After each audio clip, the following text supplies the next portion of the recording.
كنا كغبصو عيديا كنا فين نكرا منو جوني كويدو ماشي ستاقناغو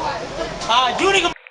diyaargarowga soo dhaweynta maalmaha ciidda ee foodeena ku soo hayso ayaa waxaa laga dareemayaa suuqyada waaweyn ee waddankani South Africa iyo goobaha ay Soomaalidu isugu yimaadaan ee magaalooyinka Joburg, Cape Town, Durban, Limpopo, Victoria iyo gobollada dalka South Africa uu ka kooban yahay. haween iyo carruur soo dukaamaysi tagay suuqyada ayaa soo buux dhaafiyay waddooyinka waxaana laga dareemayaa saxmadda maalmaha ciidda iyo dhaqdhaqaaqa ganacsiga sida suuqyada lagu iibiyo dharka ragga, kan haweenka iyo kan carruurta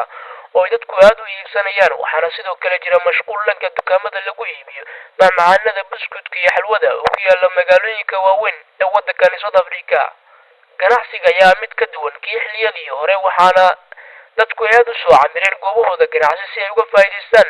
maalmaha ciidda ee foodeena ku soo leh. waxaana goobahaasi ganacsiga lagu soo kordhiyey alaabaha macmacaanka oo sida aadka looga isticmaalo xilliyada farxadda ciidda kuwa oo inta badan lagu iibin ama lagu arag suuqyada ganacsiga Soomaalida ee ku yaala waddankani South Africa. ciidda waa ku faraxsanahay waa kana waa ujeeda waa loo dabaaldegaa oo ciidda la isku diyaarinayo xalwada iyo buskudkii marka waa ku faraxsanahay taa ciidda waa soo dhaweynaynaa si fiican dadka dhan diyaar garow zaid ay ku jiraan insha Allah waa wada diyaar garow waxaan ugu diyaarsan aad iyo aad u wanaagsan oo diyaar garow aad u fiicanahay ganacsigeena kor oo maraya hadda xalwo iyo buskud sidoo kale dharka ciidda ugu tala galay waxaan ugu diyaar garownaa ciidda ciidul fitriga si aad u baaxad weyn oo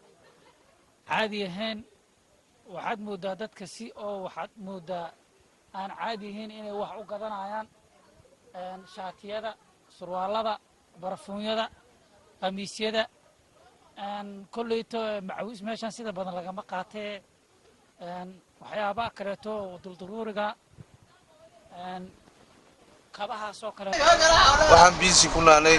diyaargarowga ciidda Ramadaan waxaana jeclahay in ay dadka Soomaaliyeed aad iyo aad ugu faraxsan waxaan si kastaba haatee maalinimada bari ayaa la filayaa in guud ahaan caalamku idin laga ciido. Cabdullaahi Qorshe,